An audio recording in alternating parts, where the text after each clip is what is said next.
NCLEX RN Practice Questions PDF. Question 1. Set 1. A patient with cirrhosis has an elevated ammonia level. Which medication should the nurse expect to administer? Lactulose, furosemide, spironolactone, propranolol. Lactulose promotes the excretion of ammonia through the stool. Question 2. Set 2. What is the diet recommended for a patient with diverticulitis in the acute phase? High fiber, NPO or clear liquids, high fat, low protein. During acute diverticulitis, bowel rest, NPO or clear liquids, is necessary to allow inflammation to subside.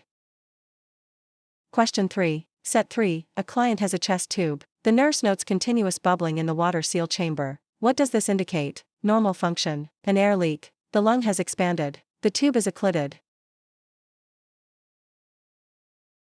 Continuous bubbling in the water seal chamber indicates a leak in the system.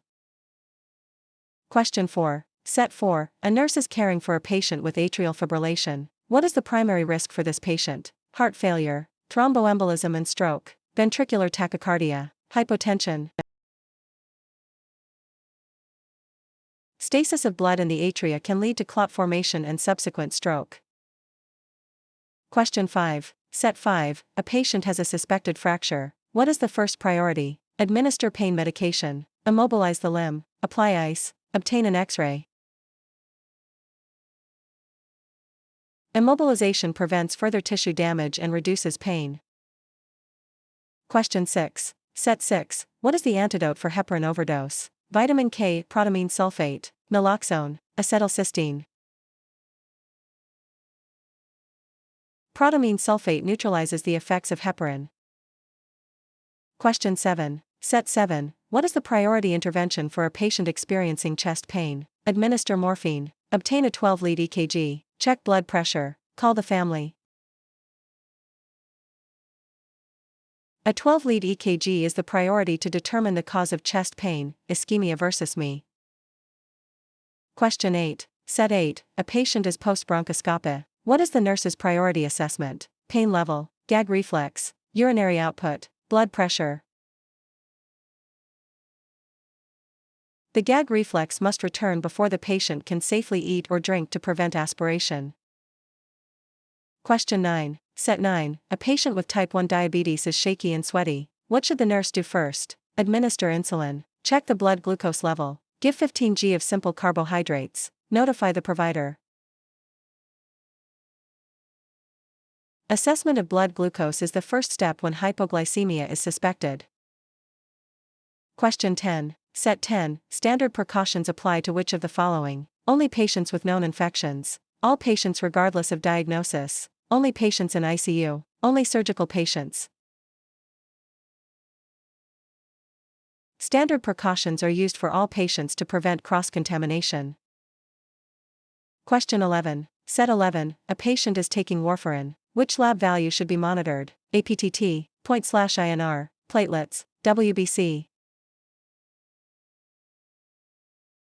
Point/INR is used to monitor warfarin, Coumadin, therapy.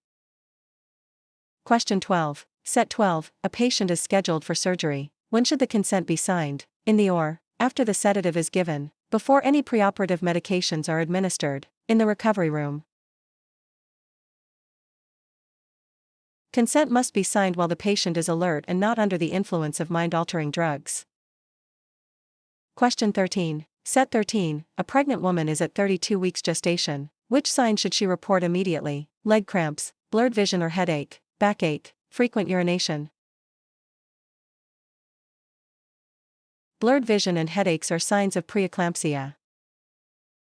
Question 14. Set 14. A mother is Rh negative and her baby is Rh positive. When should she receive RhoGAM? At 28 weeks and within 72 hours of delivery, only at delivery, only if she has a second child, at every prenatal visit.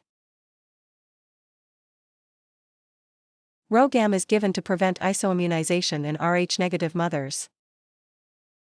Question 15. Set 15, which is a common side effect of radiation therapy to the head and neck, diarrhea, xerostomia, hematuria, clubbing of fingers. Xerostomia, dry mouth, is common when salivary glands are in the radiation field. Question 16. Set 16. A patient is hearing voices that say, "Kill yourself." What should the nurse ask first? How long have you heard these voices? Do you have a plan to carry this out? Why do you think the voices say that? Would you like some medication? Assessing for safety and a specific suicide plan is the priority when a patient reports command hallucinations.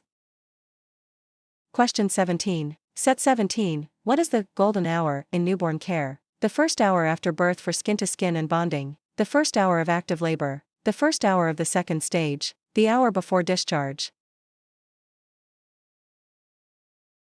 The first hour after birth is critical for bonding and initiating breastfeeding. Question 18. Set 18. What is the purpose of administering magnesium sulfate to a preeclamptic patient? To lower blood pressure, to prevent seizures, to induce labor, to increase fetal lung maturity. Magnesium sulfate is the drug of choice for seizure prophylaxis in preeclampsia/eclampsia. Question 19. Set 19. A nurse is caring for a patient with neutropenia. What should be avoided? Hand washing, fresh flowers and raw fruits, wearing a mask, high-calorie foods. Fresh flowers and raw produce can harbor bacteria and fungi, posing a risk to immunocompromised patients. Question 20. Set 20. At what age should a child be able to sit unsupported? For months, 6 months, 9 months, 12 months. Most infants can sit unsupported by 6 to 8 months.